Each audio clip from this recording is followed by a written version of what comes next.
What's up, y'all? Welcome back to my channel. My name is Jazz, and in today's video, I'm going to be giving you guys tips on how to start your fitness journey, but for real this time. If you want to make fitness a part of your life for good, this is the video for you. So before we get into the first tip, I am a personal trainer. So this is advice that not only has worked for me, but has worked for my clients. My number one goal as a personal trainer is not just to snatch waists and grow big booties. My number one priority when I'm working with my clients is to help them get comfortable and confident with fitness and getting strong and lifting and making fitness permanently part of their lives. And I'm going to give you guys some of the tips that I give them to help them do that. The first tip is going to be start with realistic expectations. You cannot start your journey with unrealistic expectations. We're talking about starting a fitness journey, but specifically one that lasts. So stop with the 75 hard, stop with the quick fixes, stop with the fad diets, stop with expecting to lose 30 pounds in 1 month. Sis, that is just not going to happen if you want to maintain your results, if you want to make fitness truly part of your life over the long term. So before you start planning your workout routine, before you start making decisions about what changes you're going to make to your nutrition and your diet, you need to let go of unrealistic expectations. You need to accept the fact that long-term change happens through slow, steady, sustainable changes. You got to be real with yourself about where you're starting, and then you have to meet yourself there. And I see so many people struggle with fitness because they have unrealistic ideas about what it means to be fit and healthy. It is not as complicated as you're making it out to be. This thing can be simple, I promise you. Let's go ahead and move on to tip number 2, keep it simple. And this is piggybacking off my first tip, but you have got to keep it simple. This is the thing that has kept me consistent over all these years, even as someone that has been in the gym for over a decade, even for someone who was a personal trainer, keeping it simple was a game changer for me. You might be struggling because you are someone that's trying to be a 5 a.m. gym girly, and you're trying to do a 10-step skincare / morning routine, and then you're trying to go vegan, but then you're also feeling like you have to spend 2 hours in the gym every single day. You're doing the most, girl. Simplify your routine. I know it gets so tempting because on TikTok and Instagram and social media, we're seeing all these viral videos about these girlies that have these super in-depth fitness and wellness routines, and it looks cute on social media. But for 9 out of 10 people, that is not realistic, and that's okay. You gotta stop creating unnecessary rules for your fitness journey. And again, I know it's hard because social media tells us that we should be afraid of carbs, afraid of meat, afraid of dairy, afraid of any chemical that we can't pronounce. Which, by the way, everything is a chemical, and just because you can't pronounce it doesn't mean that it's bad. A lot of chemicals that we can't pronounce are indeed harmless and actually beneficial. So stop buying into stupid rules like that just complicate this fitness thing even more. Allow this fitness thing to be simple. Complicated does not mean more effective or healthier or better. For tip number 3, I want to get a little more specific. I'm going to talk a little bit about how you can set up your workout routine when you're first starting your fitness journey. So as much as I would love to see you guys start out with lifting in the gym, doing some cardio, being able to supplement your fitness routine with Pilates or a bar or whatever workout classes you like to do, I would love to see you guys have a well-rounded fitness routine right off the bat, but for a lot of people, that's just not realistic, and that's okay. So I strongly suggest you start out with whatever is doable and realistic for you, even if it's something as simple as walking. Yes, you can start out with walking on your fitness journey. That is completely fine. Many people do just that. So for example, you can start out with walking for 20 minutes twice a week. Get comfortable with that, get consistent with that, and then you can add another day, and then you can add another day. And maybe you can get to the point where you are able to go on 5 20-minute walks per week. And when you start to get comfortable with walking, then you can start to graduate into the gym. At the beginning of your fitness journey, consistency is going to be the most important part. And not just at the beginning, just in general, honestly. Even for me, as someone that's super seasoned in the gym, someone that's a personal trainer, consistency is the most important piece for me as well. And in the beginning, you have to do whatever you can do that you can be consistent at. And if that's walking, then it's walking, and that is completely fine. Workouts may not be super intense at first. They may not be super technical. You may not be going to the gym yet. But again, I would rather see you do something that you can be consistent at. There are lots of people that start out in the gym. They're going to the gym 6-7 days per week. But you are going to be way better off starting off with walking than the other person that starts off super intense in the gym 6 to 7 days per week, but they stop after 6 weeks because they are just doing absolutely too much. It's not realistic for them and they can't be consistent. And I am a huge proponent of strength training and lifting. That is my specialty. And I think that everyone should be doing it, especially women. But sometimes people need to work their way up to the gym.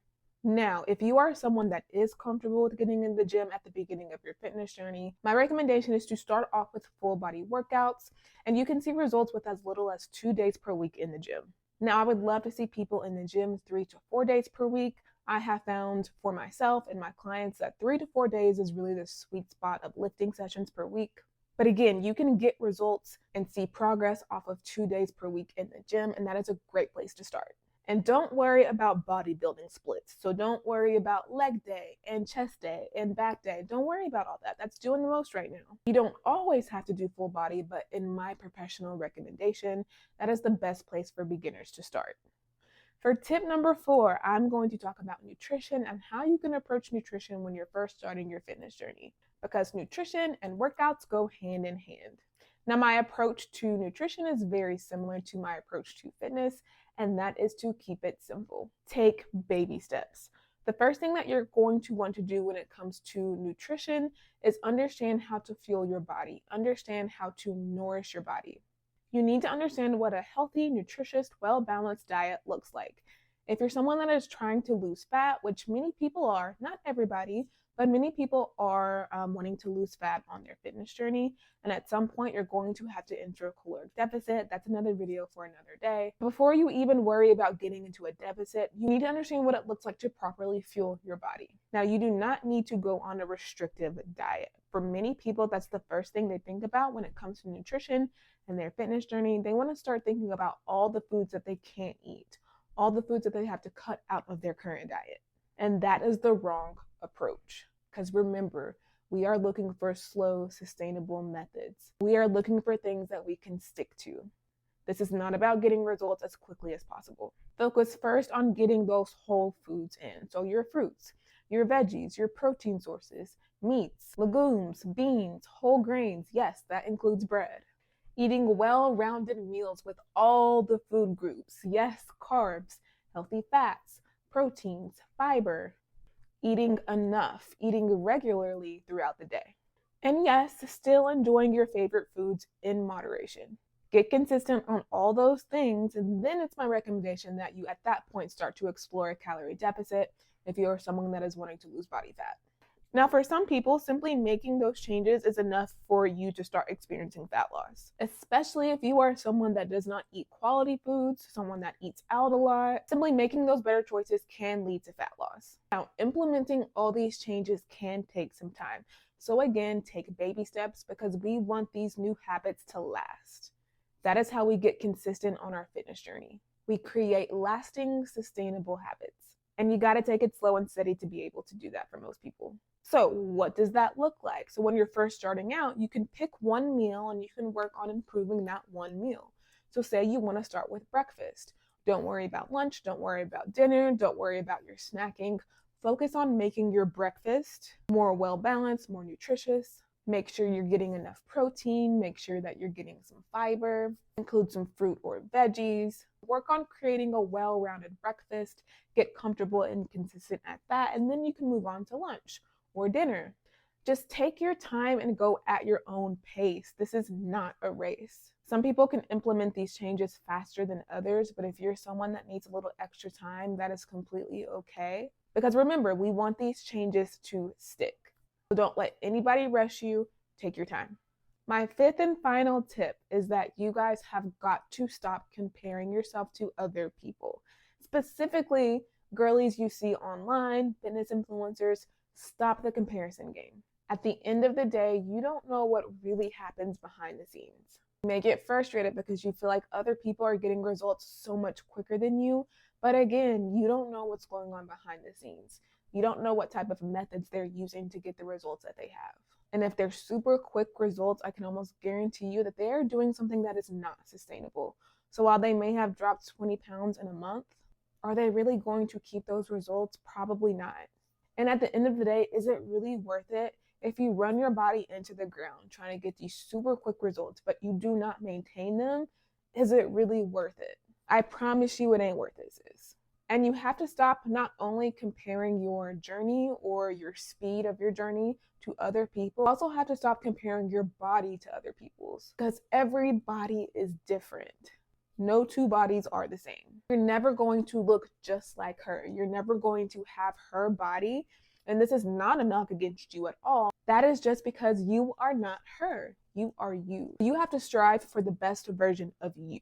I love this saying. We could all eat and train the same way, but everyone is still going to look very different. So you cannot copy and paste someone's fitness routine, someone's workout routine, someone's eating habits into your life and expect to get their body. That is just not the way it works. Your body is unique to you. Even if somebody is your same height, your same weight, your same measurements, your same body type, you still cannot compare yourself to them. Again, I know social media makes it so difficult because you're scrolling along your timeline and that's all you see. All you see is other people. And I know this is much easier said than done. We have all been there. I've been there. I've been in a position where I have found myself comparing myself to other people constantly. But once I got out of it, it made everything so much easier. Remember, on your fitness journey, it is you versus you. It is not about anyone else.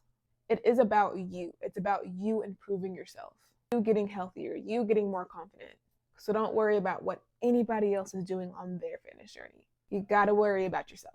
All right, and that is going to wrap up this video. Those are 5 tips on starting and actually staying on your fitness journey this time. Now, I could give so many more tips, so if you guys want another video on this topic, please let me know in the comments. If you have any other questions, go ahead and drop them in the comments as well. Thank you guys so much for joining me for another video, and I will see you guys next time. Bye.